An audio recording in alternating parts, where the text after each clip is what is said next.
Gold trusted gold buyers తాకట్టులో ఉన్న బంగారాన్ని విడిపించి ఈ రోజు ఉన్న మార్కెట్ ధరకే కొనబడును. మరిన్ని వివరాలకు సంప్రదించండి 7771077720. హాయ్ హలో నమస్తే, వెల్కమ్ టు ఆర్టీవీ. ఈరోజు మనతో పాటు ఒక చైల్డ్ ఆర్టిస్ట్ ఉన్నారు. తన 13 ఇయర్స్కే 60 పైగా మూవీస్ చేస్తూ తన టాలెంట్ని ప్రూవ్ చేసుకుంటూ వస్తున్నారు. రీసెంట్గా తండేల్ మూవీలో తన యాక్టింగ్తో తన క్యారెక్టర్తో చాలా మంచి కాంప్లిమెంట్స్ అందుకుంటున్న భాను ప్రకాష్. భాను ఈరోజు మన స్టూడియోలో ఉన్నారు. తండేల్ ఎక్స్పీరియన్స్ అండ్ ఇంకా తన జర్నీ గురించి ఈరోజు తెలుసుకుందాం. Hi Bhanu. Hi. Congrats. Thank you so much. అదర్ కొట్టేశావు. థ్యాంక్ యూ అన్న. ఇప్పటివరకు నువ్వు చేసిన క్యారెక్టర్స్లో నాకు ఇది చాలా బాగా నచ్చింది. ఓకే. నువ్వు ఆ ఫ్లాగ్ సీన్స్ కానీ ఇంకా చాలా సీన్స్ ఉన్నాయి. అవును. నేను అక్కడ పట్టుకుని యా. కట్ చేసే సీన్ కానీ అదంతా కూడా బాగా చేసావు యాక్టింగ్. అసలు థ్యాంక్ యూ అన్న. Thank you. ఏంటి నీ ఏజ్ ఎంత అసలు? నువ్వు ఏం చదువుతున్నావు ఇప్పుడు? నేను 13 years and I'm studying 7th class. Okay, right. So ఏంటి మూవీస్ మీద ఇంట్రెస్ట్ ఏంటి, ఎలా వచ్చింది నీకు? ఫస్ట్ మూవీస్ అంటే ఇంట్రెస్ట్. అంటే మూవీస్ అనే తెలుసు. దాని వెనకాల ఏ క్రాఫ్ట్స్ ఉంటాయి ఏంటి ఏం తెలియదు. ఫస్ట్ డాడీ ఆయనకి డైరెక్షన్ అంటే ఇష్టం అయ్యి కొంచెం వెళ్ళాలని చెప్పి కొంచెం షార్ట్ ఫిల్మ్స్ కానీ ఇండిపెండెంట్ మూవీస్ కానీ ప్రొడ్యూస్ చేశారు. చేసేటప్పుడు నేను అప్పుడప్పుడు వెళ్తూ ఉండేవాడిని, చూస్తూ ఉండేవాడిని. అలా ఫస్ట్ టైం ఒక అన్న చూసి ఒక చైల్డ్ కావాలి ఒక క్యారెక్టర్కి, అన్న బాణుని పెడదాం అని చెప్తే ఓకే అన్నారు. వచ్చాను, చేశాను, బాగుంది. అండ్ అన్న వేరే దానికి ఒక క్షణం మూవీకి ఎలా జరుగుతుందని చెప్పడం, వెళ్ళడం, సెలెక్ట్ అవ్వడం, జరగడం, ఫన్ బకెట్ చేయడం, ఓకే, అలా అంతా జరిగింది. Short films starting, first short films. Okay. So తర్వాత ఫన్ బకెట్ త్రూ నీకు ఆఫర్స్ వచ్చినాయా అక్కడ? అందులో ఫన్ బకెట్ త్రూ కూడా కొన్ని ఆఫర్స్ వచ్చాయి. ఓకే. సో డాడీ డైరెక్షన్ ఏం చేస్తుంటారు డాడీ, ఫ్యామిలీ? ప్రెసెంట్ అయితే ఇప్పుడు నన్ను చూసుకోవడానికే సరిపోయింది. ఓకే. బట్ ఈ వాంట్ టు బి డైరెక్షన్ టీంలో ఉండాలి. ఓకే, అంటే డాడీ డైరెక్షన్ టీంలో ఉండడం వల్ల ఆఫర్స్ వచ్చినాయా, లేదంటే నువ్వు షార్ట్ ఫిల్మ్స్ చేయడం వల్ల నీకు ఆఫర్స్ వచ్చినాయా? అలా అయితే ఏం లేదు. నాన్నగారు చేయడం వల్ల ఇలాగా కాదు, మై టాలెంట్ రావడం అండ్ కొంతమంది కాల్ చేయడం కానీ, ఆడిషన్స్ ఉండడం కానీ, ఇలా వీటి వల్ల వచ్చింది. ఫస్ట్ మనకి అనిపించిందా అంటే మనకి ఇంట్రెస్ట్ ఉంది బట్ మనం యాక్ట్ చేయగలమా లేదా, అసలు యాక్టింగ్ అంటే ఎలా ఉంటుంది, కెమెరా ముందుకు వెళ్ళిన తర్వాత జరగని విషయాన్ని మనం జరిగినట్టు ఫీల్ అయ్యి క్యారెక్టర్లోకి వెళ్ళి చేయాలి అంటే అది ఎలా పాసిబుల్ అవుతుంది? ఇదంతా ఎలా ఆలోచించి ఎలా ముందు చేయడం? ఫస్ట్ నార్మల్గా చేస్తాను. దాని తర్వాత ఫస్ట్ దాన్ని యాక్టింగ్ అని అంటారు అని కూడా తెలియదు నాకు. ఓకే. జస్ట్ నార్మల్గా చేశాను. దాని తర్వాత మూవీ ఒక క్షణం మూవీకే నార్మల్గా చేశాను. చైల్డ్ కాబట్టి సీన్స్ ఉంటాయి, అలాంటి సీన్స్ చేశాను. దాని తర్వాత మెల్లిగా ఏంటి కోపం ఏంటి ఉంటాయి కదా, నవరసాలు ఉంటాయి కదా. లైక్ ఏంటి కోపం అంటే ఎలా ఉంటుంది, బాధ, లైక్ అలా అండర్స్టాండింగ్కి రావడం. అలా మెల్లిగా ఫస్ట్ మనం ఇలా కోపంగా ఉండండి కొంచెం అర్థమయ్యేది కాదు, చైల్డ్గా ఉంటాయి కాబట్టి ఏం అర్థమయ్యేది కదా. దాని తర్వాత మెల్లిగా అర్థమైంది. మరి ఇప్పుడు నువ్వు స్కూల్కి వెళ్ళాలి, ఇటు డేట్స్ మేనేజ్ చేయాలి, సో ఎలా? నేను షూటింగ్కి వెళ్ళినప్పుడు చదువుకుంటా, బుక్స్ తీసుకెళ్తాను, ఖాళీ టైంలో చదువుకుంటాను. అండ్ ఇంకా స్కూల్కి షూటింగ్స్లో వెళ్ళినప్పుడు స్కూల్కి వెళ్తాను అంతా.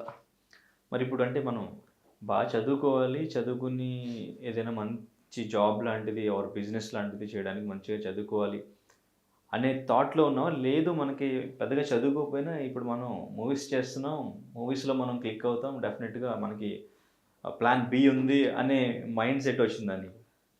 చదువుకోకపోయినా నేను లేదు, చదువుకుంటాను. వాళ్ళు నేను ఎంతవరకు నా బెస్ట్ అయితే నేను చదువుకోవడం కానీ, మూవీస్లో కానీ, ఈ రెండిట్లో నేను ఎంత చదువుకుంటాను, మ్యాక్సిమం బాగా చదువుకుంటాను.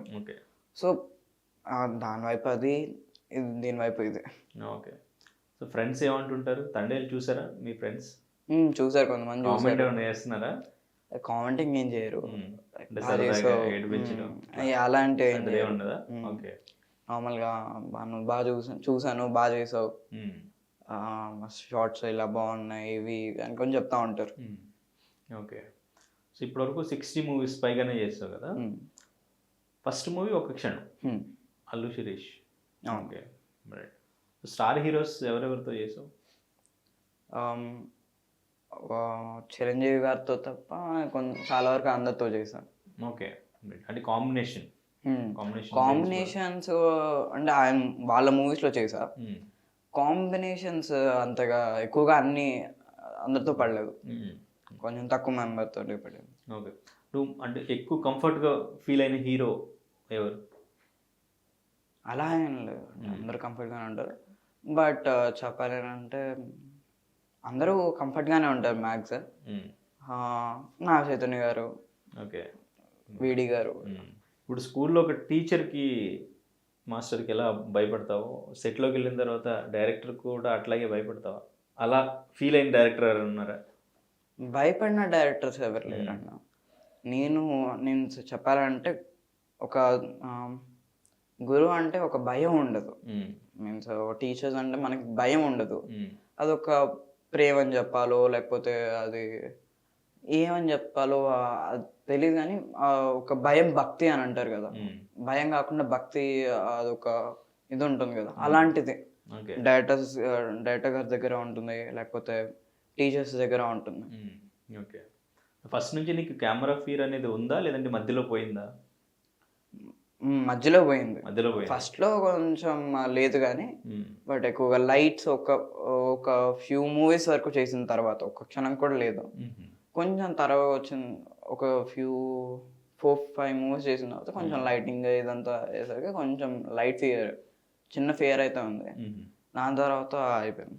ఓకే, అంటే చాలా ఫ్రీగా చాలా మెచ్యూర్డ్గా మాట్లాడుతున్నావు. అంటే ముందు నుంచి అందరితో ఓపెన్గా మాట్లాడడం అలవాటేనా?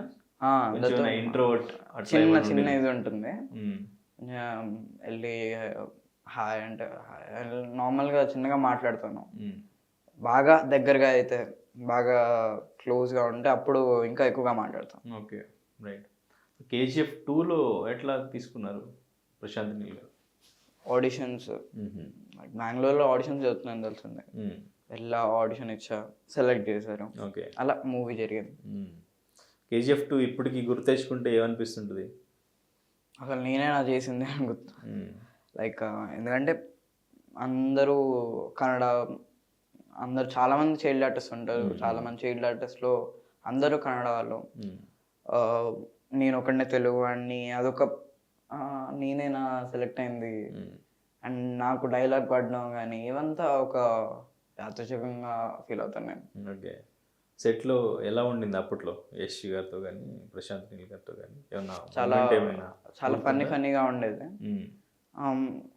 ప్రశాంత్ నీల్ గారు అంటే బాగా మాట్లాడేవారు, ఇలాగా అలా వచ్చేటప్పుడు కానీ తిన్నావా బాను, ఏం చేస్తున్నావు, నన్ను బాను అని పిలిచేవారు. అందరినీ టమాటో, బాను సైడ్ ఉన్న వాళ్ళు ఇలాగా పిలిచేవారు. అలాగా బాను ఏం చేస్తున్నావు ఇలాగా చేసేవారు. అండ్ క్రికెట్ ఆడేవాళ్ళం, ఇలా చాలా ఫన్నీగా. యశ్ గారు అప్పుడప్పుడు ఆడేవారు, బట్ ప్రశాంత్ నీల్ గారితో ఎప్పుడూ ఆడేవారు. Okay, right. So Thandel first చెప్పినప్పుడు నీకు స్టోరీ మొత్తం చెప్పారా? నీ క్యారెక్టర్ ఎలా ఉంటుంది మొత్తం టోటల్గా, ఎన్ని డేస్ కావాలి, ఎలా చేయాలి ఏంటి అనేది? అంతా చెప్పారు. ఎన్ని డేస్ ఉంటుంది, నీ క్యారెక్టర్ ఎప్పుడు వచ్చింది, ఏంటి, వాట్ ఈస్ యువర్ సీన్స్ ఏంటి అనేది మొత్తం అంతా చెప్పారు. స్టోరీ కూడా సగం వరకు అంతా చెప్పారు. అప్పుడు ఈ పాకిస్తాన్ సీన్స్ ఉన్నాయి కదా, సో ఇవి అక్కడికి వెళ్ళిన తర్వాత అందరినీ న్యూడ్గా కూర్చోబెట్టే సీన్ కానీ, ఇంకా నీకు అక్కడ మధ్యలో సుంతి దారంతో అదొకటి, ఆ సీన్ కానీ, ఆ ఫ్లాగ్ సీన్స్ కానీ, సో ఇవన్నీ చేస్తున్నప్పుడు డైరెక్టర్ చందు గారు ఎట్లా ఎక్స్ప్లెయిన్ చేశారు? దాన్ని నువ్వు ఎన్ని టేక్స్ తీసుకున్నావు, లేదంటే ఫస్ట్ టేకే ఓకే అయిపోయిందా, ఎలా జరిగింది? చందు గారి విషయానికి వస్తే చందు గారు బాగా ఎక్స్ప్లెయిన్ చేస్తారు. ఒక ఆర్టిస్ట్కి బాగా అర్థమయ్యే విధంగా, ఒక ఆయనకి ఎలా కావాలి ఏంటి అనేది చెప్పేది బాగా చెప్తారు సార్. నాకు ఇలా కావాలి అనేది చాలా పర్ఫెక్ట్గా చెప్తారు. అండ్ మనకు అర్థమైపోయింది, ఓకే సార్ ఇలా అనుకుంటున్నారు, ఈ మోడలేషన్లో కావాలి, ఇది సో అర్థమయ్యేది. అండ్ చేశారు. కొన్ని షార్ట్స్ వైజ్ వస్తే కొన్ని సింగిల్ టేక్లు కూడా ఎన్నో ఉన్నాయి, కొన్ని డబల్ కానీ లేకపోతే కొన్ని కెమెరా ఇష్యూస్ వల్ల కానీ ఇలా చాలా అయినవి ఉంటాయి. ఓకే. అందరినీ న్యూడ్గా కూర్చోబెట్టే సీను ప్లస్ ఇంకా సుంతి సీన్ దానికి ఏమన్నా షైగా ఫీల్ అయ్యావా ఏమైనా కొంచెం ఇబ్బంది పడింది న్యూడ్ అయితే ఏమి అంతగా ఫీల్ అవ్వలేదు, బట్ సుందర్ సీన్కి కొంచెం ముందు నుంచి చెప్తున్నారు ఇది ఇలా ఉంటుంది అని, బట్ ఫస్ట్ కొంచెం ఇదిగా ఫీల్ అయ్యా. బట్ లేటర్ ఎప్పుడైతే షార్ట్ వచ్చేసరికి బాను ఇట్లాగా ఇది ఉంటుంది ఇది అంటే ఓకే అని చెప్పి ఇది అప్పటికి కొంచెం ధైర్యం వచ్చేసింది, ఓకే ఏం కాదులే అనుకొని చెప్పి. ఓకే. సో ఏం చెప్పారు అప్పుడు అదంతా కంప్లీట్ అయిపోయిన తర్వాత నీ సీన్స్ వరకు నాగ చైతన్య గారు కానీ చందు గారు కానీ శివన్ చెప్పారా అంటే కాంప్లిమెంట్స్ సీన్ ఎలా చేసావు ఏంటి అనేది స్పాట్లో అక్కడ? నాగ చైతన్య గారు అప్పుడప్పుడు చెప్పేవారు, బట్ చందు సార్ ఎప్పుడైనా బాగుంటే బాను బాగా చేసేవారు ఈరోజు, బాగుంది షార్ట్స్ బాగా వచ్చింది అని చెప్పేవారు. ఓకే. సో చైతన్య గారు బాగా చూసుకున్నారా సెట్లో? కేరింగ్ ఎక్కువ చేస్తారు సార్. ఓకే. ఏదైనా షార్ట్స్ ఇలాగా ఫ్లాగ్ ఇలా వచ్చినప్పుడు పెట్టి విలన్ ఇలా కొట్టేటప్పుడు కానీ ఇలాగా ఓకే కదా బాను ఏంటి ఓకేగా ఏం కాలేదు కదా ఇంకొన్ని కేరింగ్ ఎక్కువ చేశారు. ఓకే. సాయిపల్లవి గారితో మాట్లాడావా? సాయిపల్లవి గారితో కొన్ని సీన్స్ చాలా చాలా అంటే చాలా తక్కువ, బట్ అప్పుడప్పుడు కలిసినప్పుడు పరిచయం ఉండడంతో కొంచెం అప్పుడప్పుడు మాట్లాడేవారు. ఓకే. ఏమని పిలుస్తారు? బాగా చూస్తారు? భాను అనే పిలుస్తారు. భాను కానీ హాయ్ ఏం చేస్తున్నావు అనుకుని అడిగారా ఏం చదువుతున్నావు ఏంటి అని సజెషన్స్ ఏమైనా ఇచ్చారా నీకు? కెరీర్ పరంగా ఎట్లా ఉండాలి ఏంటి ఇవి చదువు అలా ఉండి అలాగా సజెషన్స్ ఏమి ఇవ్వలేదు, నార్మల్ క్యాజువల్ టాక్ అయితే చేశారు. Okay right. So even interval scene కూడా మీరు పాకిస్తాన్కి వెళ్ళే సీన్ అది ఎలా చేశారు? అది ఎక్కడ చేశారు? మొత్తం బ్లూ మ్యాట్ అది తాహిర్ స్టూడియోస్లో చేసాం. బ్లూ మ్యాట్ లో మొత్తం అంతా సీన్ అంతా చేసాం. వాటర్లో అదంతా కూడా తాహిర్ స్టూడియోసే, బట్ ఒక రెస్క్యూ ఎవరైతే అతన్ని రెస్క్యూ చేసేసి తీసుకొని వచ్చిన తర్వాత ఒక్క షాట్ మాత్రం ఆ ఫ్యూ అరెస్ట్ చేసే సీన్ ఆ ఫ్యూ ఆఫ్ ద సీన్స్ మాత్రమే అల్లు స్టూడియోస్లో చేసాం. ఓకే. సో వాటర్లో నువ్వు పడిపోతావు కదా, ఆ సీన్ ఎలా చేశారు? ఫుల్ రోప్స్ తోటి, హీరో గారికి రోప్స్ నాకు రోప్స్, కట్స్ షార్ట్స్. ఫస్ట్ ఇలాగా వచ్చేది అండ్ తగిలేది ఇలా ఫ్యూ కట్లుగా చేసాం. ఓకే. నీ గురించి ఏమైనా టెన్షన్ అవుతూ ఉండేవాళ్ళ ఆ సీన్కి? టెన్షన్ అంటే ఫస్ట్ అంటే రోప్ షాట్ కదా తిని చేయగలుగుతాడా లేదా అనుకుని చెప్పారు, నేను చెప్పా ఓకే సార్ నేను చేయగలుగుతాను. ఓకే. దాన్ని చేసిన తర్వాత ఫస్ట్ టేక్ ఏదైతే అయ్యిందో ఫస్ట్ నార్మల్గా ఇలా పడిపోయే షాట్ ఏదో అది ఫస్ట్ జరిగిన తర్వాత ఓకే బాగా చేయగలుగుతాడు అనుకున్న సార్ వాళ్ళకి అర్థమైంది, సో మెల్లిగా చేస్తాం. ఓకే. ముందు మీ నాన్నగారికి చెప్తారా ఎవరైనా స్టోరీ? లేదు, నాన్నగారు ఎక్కువగా ఇదేం చేయరు. అవునా? నా దాంట్లోకి ఆయన ఏమి ఎక్కువ రారు, నేను వినడం. ఓకే. కొన్ని షార్ట్స్ కానీ ఇలా జరుగుతాయి సీన్స్, ఇవి సీన్స్ అనుకొని చెప్పి నాకు చెప్తారు. అంటే నాన్నగారు సజెషన్స్ ఏమైనా ఇస్తారా? వద్దు ఇలా రిస్క్ అయితే వద్దు, లేదా ఇలా అయితే చేయొద్దు, అదే అలా ఏం చెప్పానండి. నేను నా గురించి మొత్తం అంతా తెలుసు మా నాన్నగారికి. నేను రిస్కీ షార్ట్స్ అయితేనే నాకు ఎక్కువగా ఇంట్రెస్ట్ అనమాట. ఓకే. అంటే రోప్ షార్ట్స్ కానీ ఇవంతా అంటే కొంతమంది చిల్డ్రన్స్కి కానీ వాళ్ళ పేరెంట్స్కి కానీ కొంచెం చేయగలుగుతాడా లేదా అనుకుని భయం ఉంటుంది. మా నాన్నగారికి ఏంటి అంటే తను చేసేస్తాడని ఒక నమ్మకం ఉంది. ఓకే. సో ఆయన ఇది చెయ్యొద్దు ఇలాగానే ఏం చెప్పరు, బట్ ఇలా చెయ్యొచ్చు నువ్వు ఈ సీన్ని అప్పుడప్పుడు నాకు చెప్పిన తర్వాత కూడా నేను చేస్తానా చేయలేనా అనుకొని చెప్పి మా నాన్నగారికి బాగా తెలుసు కాబట్టి అడుగుతాను, నాన్న ఇది సీన్ నేను ఇలా చేస్తాను, ఇది ఓకేనా లేకపోతే ఇంకా ఇంట్లో ప్రాక్టీస్ చేస్తుంటావు? అప్పుడప్పుడు ప్రాక్టీస్ చేస్తుంటే అది ఇంటి దగ్గర ఒకసారి ప్రాక్టీస్ అక్కడ కానీ లేకపోతే క్యారవాన్ లో కానీ ఓకే అదే ముందు ప్రాక్టీస్ చేస్తూ ఉండేవాడు. అది కొంచెం ఇంకొంచెం చేయమంటే ఇంకొంచెం ఓకే నా ఇక్కడ ఒక మైండ్ ఉంటుంది, దాని తర్వాత అక్కడికి వెళ్ళిన తర్వాత ఇంకా ఎక్కువ చేయమన్నా తక్కువ చేయమన్నా బెటర్మెన్స్కి ఈజీ అవుతుంది కదా అని. ఓకే. క్యారెక్టర్ అంటే ఏ మూవీ ఛాన్స్ వచ్చినా కానీ ఓకే చెప్తుంటావా, లేదంటే నీకు ఏమైనా క్యారెక్టర్ ఎలా ఉంది ఎంతవరకు ఉంది ఏమన్నా ఇవన్నీ చూసుకుంటావా, లేదంటే నాన్నగారు ఏమన్నా చూసి చెప్తారా? అటువంటిది కూడా ఏమి ఉండదా? అలాగే ఏం లేదు, మూవీ ఏది వచ్చినా అది చేస్తాను. అండ్ సమ్ ఆఫ్ కొన్ని క్యారెక్టర్ వైజ్ కూడా చూస్తాను నేను. సమ్ అలాగా జరుగుద్ది ఇలాగా జరుగుద్ది అంటే క్యారెక్టర్ ఏంటి నాది వాట్ ఈస్ సీన్స్ ఏంటి, ఆ సీన్స్ నేను చేయగలనా లేదా, అంటే నాకు ఒక ఇది అనేది వస్తుంది కదా షార్ట్స్ విన్నప్పుడు, ఓకే ఇది నేను చేయగలనా లేదా అలాగా. ఓకే. తండేల్ స్క్రీన్ మీద చూసుకున్నప్పుడు ఎలా ఫ్యామిలీతోనే కలిసి చూసారా? సో ఎలా ఫీల్ అయ్యారు? హ్యాపీగానే ఫీల్ అయ్యారు. Okay, right. సో అండ్ ఇంకా మూవీ రిలీజ్ అయిన ఆఫ్టర్నూన్కే హెచ్డి ప్రింట్ వచ్చింది కదా పైరసీ. అవును. సో దాని గురించి నిన్న ప్రెస్ మీట్ కూడా పెట్టారు అల్లు అరవింద్ గారు, బన్నీవాస్ గారు. సో నీకు ఏమనిపించింది హెచ్డి ప్రింటే? సో నెక్స్ట్ డే, ఆ రోజే, నెక్స్ట్ డే కూడా కాదు, రిలీజ్ అయిన రోజే హెచ్డి ప్రింట్ వచ్చేసింది కదా. సో నీకు ఏమనిపించింది? చాలా బాధగా అనిపించింది. బికాస్ నా సినిమా అనే కాదు వేరే మూవీస్కి కూడా, అంటే అది సింపుల్గా చెప్పాలంటే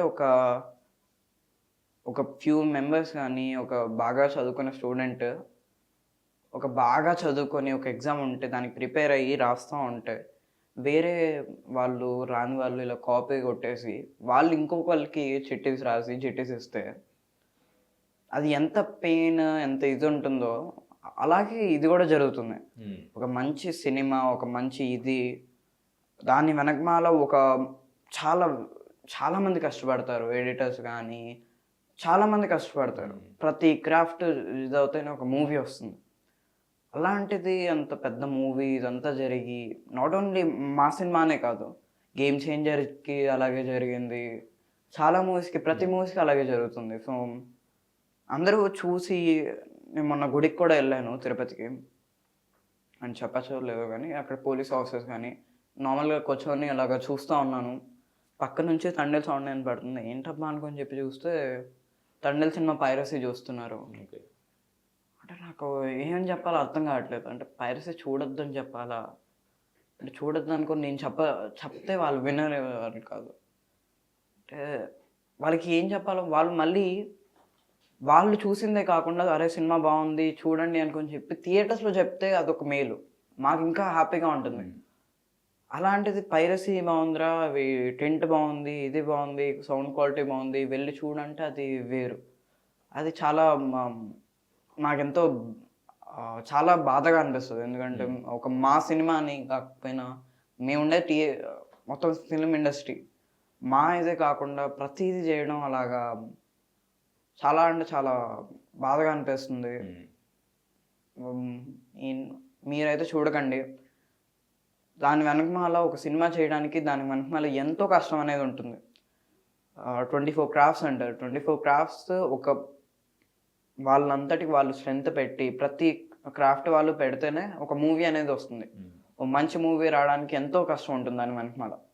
అంత కష్టాన్ని మీరు ఒక సినిమా, ఒక 2 గంటలు 3 గంటల సినిమాని మీరు పైరసీ చూడడం వల్ల ఎంతో వాళ్ళ లైఫ్ కూడా చాలా ఈజీలో పడే ఇది అది. అదే మీరు ఒక థియేటర్కి వెళ్ళి మీ ఫ్యామిలీ తోటి మీరు అందరూ ఎంజాయ్ చేస్తే అదొక చాలా హ్యాపీ, మాకు కూడా ఎంతో హ్యాపీగా ఉంటుంది. థియేటర్స్ ఫిల్ అవుతున్నాయంటే మాకు ఎంతో హ్యాపీ. అలాంటి మీరు ఇలాగా, అదే కాకుండా ఇలాగా బస్సెస్లోని హెచ్డి ప్రింట్స్ ఇవంతా వేయడం కానీ,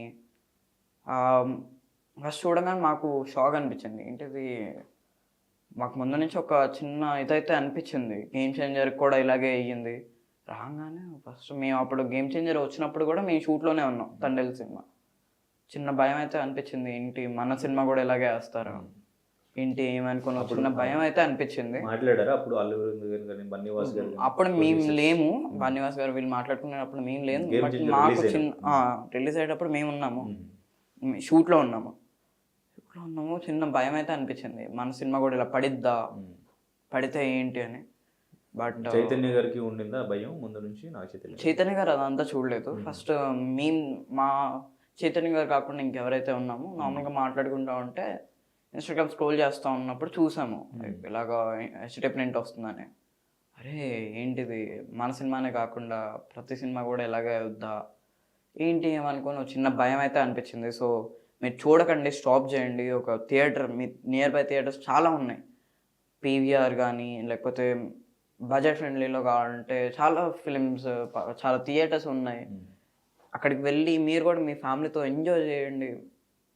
ఇంకొకటి చెప్పాలి అని అంటే, సినిమా చూశారు దేవరకు కానీ మన సినిమాకి కానీ చెప్పాలి అంటే వాళ్ళు ఫేస్బుక్లోని ఇన్స్టాగ్రామ్లోని సినిమా చూసామని చెప్పడానికి ఫస్ట్ టైటిల్ కార్డ్స్ తీసుకుంటారు. వీళ్ళు ఏం చేస్తున్నారు, ఆ క్లిక్ కొట్టి పెడుతున్నారు. అక్కడ 1x బెట్ అని కనబడుతుంది, ఇవంతా కనపడుతుంది. చాలా అది ఒక గొప్పగా ఫీల్ అవుతున్నారు. బట్ వాళ్ళకి అది ఒక గొప్పగా ఉందేమో కానీ అది చాలా డర్టీ థింగ్ అనే చెప్తాను నేను అది. Okay, right. సో ముందు ఈ మత్స్యకారుల్ని కలిసారా మీరు? టీం అంతా కూడా కలిసినప్పుడు నువ్వు కూడా వెళ్ళావా? నేను లేనప్పుడు అంటే తెలుసు నాకు ఇలాగా రియల్ లైఫ్ ఇన్సిడెంట్ ఇదంతా అని, బట్ వాళ్ళని కలిసినప్పుడు నేను లేను. ఓకే, షూటింగ్ మొత్తంలో ఎప్పుడూ వాళ్ళని కలవలేదు? వాళ్ళు షూటింగ్లో ఎప్పుడు రాలేదు, షూటింగ్ అప్పుడు ఎప్పుడు రాలేదు. జస్ట్ మేము ఫస్ట్ వాళ్ళ రైట్స్ తీసుకోవడానికి కానీ అప్పుడు సార్ వాళ్ళు అందరూ వెళ్ళి ఏం జరిగింది అనుకొని చెప్పి ఇంకా తెలుసుకోవడానికి అనుకొని చెప్పి అప్పుడు వెళ్ళారు. దాని తర్వాత ప్రీ రిలీజ్ ఈవెంట్కి ఇప్పుడు వచ్చారు. షూటింగ్ జరిగేటప్పుడు ఎప్పుడు రాలేదు వాళ్ళు. Okay, so VD12 Vijay Devarakonda movie గురించి ఈగర్లీ వెయిటింగ్ అంతా. టీజర్ గురించి చాలా హైప్ క్రియేట్ చేస్తున్నారు. బికాజ్ అన్ని లాంగ్వేజెస్లో ఒక్కొక్క స్టార్ హీరో వాయిస్ ఓవర్ ఇచ్చారని చెప్పి. సో హిందీలో రణబీర్, తమిళ్లో సూర్య గారు, సో తెలుగులో వాయిస్ ఎవరిది అనేది ఒక అదేంటో తెలియదు, నాకు కూడా అంతగా ఏం తెలీదు. బట్ మూవీ కూడా చాలా బాగా వస్తుంది. ఆయన అంటే గెటప్ కూడా చాలా డిఫరెంట్ గా ఉండింది, ఇప్పటి వరకు చూడని లుక్ అదైతే. సో ఎలా ఉంది? లుక్స్ కూడా చాలా బాగున్నాయి, షూటింగ్ బాగా జరిగింది. ఇంకా కొంచెం ఒక షెడ్యూల్స్ కొన్ని ఉన్నాయి, అది కూడా ఉంటుంది. చాలా బాగా సినిమా కూడా చాలా బాగా వస్తుంది. గౌతమ్ తిరునూరు గారు బాగా బాగా తీస్తున్నారు. ఆయన చాలా కొత్తగా తీస్తున్నారు. ఆయన మూవీస్ చూసుకుంటే మళ్ళీ రావా కానీ, జెర్సీ కానీ ఒక క్లాసిక్ విధంగా అలా వెళ్తుంది. కొంచెం ఇది మాస్ టచ్తో, కొంచెం ఇదితో కొంచెం ఇది కూడా చాలా బాగా వెళ్తుంది కూడా. ఏంటి లవ్ స్టోరీనా లేకపోతే అదంతా చెప్పలేను, డిఫరెంట్ కాన్సెప్ట్ అయితే ఉంటుంది. లవ్ స్టోరీ కాదు అంటే చాలా వైల్డ్ గా ఉంది పోస్టర్ ఫస్ట్ నుంచి కూడా చూస్తుంటే లుక్ అంతా కూడా. లవ్ స్టోరీ అంటే చాలా కొద్దిగా అయితే ఉంటుంది, ఎక్కువగా అయితే ఇది డిఫరెంట్ కాన్సెప్ట్తో అలా వెళ్తుంది. ఓకే, నీ కాంబినేషన్ సీన్స్ ఉన్నాయా విజయ్ దేవరకొండ? ఓకే, సో అర్థమైందా నీకు చూస్తున్నప్పుడు ఈ మూవీ ఏదైనా బిగ్ బ్లాక్ బస్టర్ అవబోతుంది? బ్లాక్ బస్టర్ నాకు తెలిసి వీడిగా దాంట్లో ఇది ఒక బిగ్ బ్లాక్ బస్టర్ అయితే అయ్యిద్ది అని అనిపిస్తుంది. ఓకే, నీకంటే సెట్లో అర్థమైపోయిందా ఏమైనా కొన్ని సీన్స్ ఏమైనా నీకు అక్కడ గూస్ బంప్స్? చాలా బాగా అనిపించింది.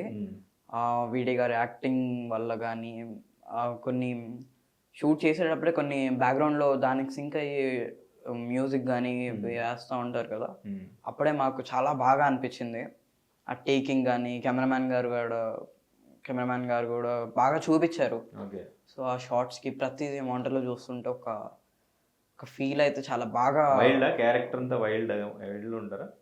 అది చెప్పలేను, బట్ సీన్స్ అన్ని కూడా చాలా బాగా వచ్చాయి. Okay, right. నెక్స్ట్ మూవీ అదేనా నువ్వు యాక్ట్ చేసింది? ఇంకే మూవీస్ ఉన్నాయి? ఇంకా release అయ్యేదానికైతే పతంగ్, Indian house and Bhairavam, ఇంకా ఫ్యూ అదర్ మూవీస్ ఉన్నాయి. ఓకే, సో ఫుల్ బిజీ ఉన్నావు. అవును. ఓకే, సో ఏంటి నీ గోల్ ఏంటి? యాక్టర్ అవుదామనే ఫస్ట్, ఇప్పుడు మైండ్లో అయితే యాక్టర్ అవుదామనే ఉంది. దాని తర్వాత నెక్స్ట్ ఏమైనా నా చదువుకి దీనికి ఇంకేమైనా చేయాలి అనుకుంటే అప్పుడు చేస్తానేమో, కానీ ఇప్పటి వరకు అయితే జస్ట్ యాక్టర్. మంచి యాక్టర్ అయిన తర్వాత హీరోగా కానీ ఇలాగా. ఓకే, యాక్టర్ అంటే ఎవరు? లైక్ ఈ యాక్టర్ ఉన్నారు కదా ఇలాగా, లేదంటే ఈ హీరో ఉన్నారు కదా ఇలాగా అని ఎవరైనా ఉన్నారా? నాట్ ఓన్లీ వన్, అందరూ అలా ఏం లేరు. అందరిని చూసుకొని నేర్చుకోవడం, ఒకరిని చూసుకొని నేర్చుకునే దానికన్నా అందరిని చూసి నేర్చుకుంటాం నాకు ఇంకా ప్లస్ పాయింట్ అయింది కదా. ఓకే, అలా అంటే ఇలా ఆన్సర్స్ ఇలా చెప్పమని ఎవరైనా చెప్పారా, లేదంటే నీ ఓన్గా అంటే ఇండస్ట్రీలో డిప్లొమాటిక్గా ఏ ఆన్సర్ అడిగినా కానీ, ఏ క్వశ్చన్ అడిగినా, కాంట్రవర్సీ ఏది అడిగినా చాలా డిప్లొమాటిక్గా బ్యాలెన్స్డ్గా చెప్పడం అనేది. స్టార్ హీరోస్ కూడా ఒక్కొక్కసారి దొరుకుతుంటారు, కన్ఫ్యూజ్ అవుతుంటారు. బట్ నువ్వు చాలా బ్యాలెన్స్డ్గా ఎక్కడ కూడా ఏది కూడా అలా ఏం లేదు, ఒకళ్ళు చెప్పమని చెప్పేది ఇదంతా అని ఏం లేదు. బట్ నాకు అనిపించింది, నాకు అర్థమైంది, నేను చెప్తాను. నేను ఓకే, చూస్తుంటావు అందరు ఇంటర్వ్యూస్ చూస్తుంటావా? ఎవరు ఏం మాట్లాడతారు, ఎలా మాట్లాడతారు, ఏంటి స్టేజ్ మీద ఎలా ఉంటారు, ఇవన్నీ అబ్జర్వ్ చేస్తుంటావా? సో మనం ఎలా ఉండాలి ఏంటి అంతా చూస్తాను, లైక్ స్పీచెస్ కానీ ఇంటర్వ్యూస్ కానీ ప్రతి ఒక్కరిది. నేను పాడ్కాస్ట్ ఎక్కువ చూస్తా, ఇంటర్వ్యూస్ కానీ ఇవి ఎక్కువగానే చూస్తాం. సూపర్ బాను, ఈరోజు సూపర్ సక్సెస్ మీట్ ఉన్నట్టుంది. మళ్ళీ అగైన్ అవునవును. నాగార్జున గారు గెస్ట్గా వస్తున్నారు. వెళ్తున్నావా? నా వెళ్తున్నా పక్క. Okay, super super, right. So all the best Banu. So ఇంకా మంచి మంచి మూవీస్ చేయాలి, మంచి క్యారెక్టర్స్ చేయాలి. Thank you. మంచి యాక్టర్ ఆల్రెడీ నువ్వు. ఇంకా సో ఇప్పటి వరకు మీరు అడిగారు కదా, ఒక 2 క్వశ్చన్స్ నేను అడుగుతాను. ఓ ఓకే, మీరు సినిమా చూసారా? చూసాను. సినిమాలో మీకు నచ్చిన సినిమా 2 షార్ట్స్ అంటే నా సీన్స్లో మీకు ఏది బాగా నచ్చింది, అండ్ మొత్తం ఓవరాల్ మూవీలో మీకు నా సీన్స్ కాకుండా ఇంకే సీన్స్ బాగా నచ్చాయి? ఓకే, నీ సీన్స్లో నాకు ఆ సుంది సీన్ నచ్చింది నాకు. అంటే అసలు డైరెక్టర్ ఏమని ఎక్స్ప్లెయిన్ చేశారు, ఆ పెయిన్ నాకు అనిపించింది. అంటే అక్కడ ఏది రివీల్ చేయలేదు, కానీ ఆ సీన్ అర్థమైంది ఏం జరిగింది అనేది. ఆ పెయిన్ నీలో కనిపించింది. సో బాగా చేశాడు, సూపర్. అసలు ఇప్పటివరకు మనోడు చేసిన దాంట్లో నాకు తెలిసి బెస్ట్ అనుకుంటా అనిపించింది నాకు. సో నాకు ఆ సీన్ నచ్చింది. ఈవెన్ ఫ్లాగ్ సీన్, ఫ్లాగ్ పట్టుకుని వస్తుంటే హీరోకి ఎలివేషన్ ఎలా ఉంటుందో, నువ్వు ఫ్లాగ్ పట్టుకుని వస్తుంటే ఆ ఎలివేషన్ నీకు అక్కడ ఆ బీజిఎం కానీ అంతా కూడా హైలైట్ అనిపించింది అక్కడ కూడా. సో మొత్తం ఓవరాల్ మూవీలో మీకు బాగా నచ్చిన సీన్ ఏంటి? నాది కాకుండా ఇది కాకుండా ఇంటర్వెల్ చాలా ఇంట్రెస్ట్గా అనిపించింది. అండ్ ఇంకా క్లైమాక్స్, చైతన్య గారి ఎమోషనల్, ఇప్పటివరకు ఆయన చేసిన వాటిల్లో బెస్ట్. ఆ ఎమోషనల్ సీన్ ఆయన చాలా బాగా చేశారు, చాలా బాగుంది. క్లైమాక్స్ నాకు చాలా బాగా నచ్చింది.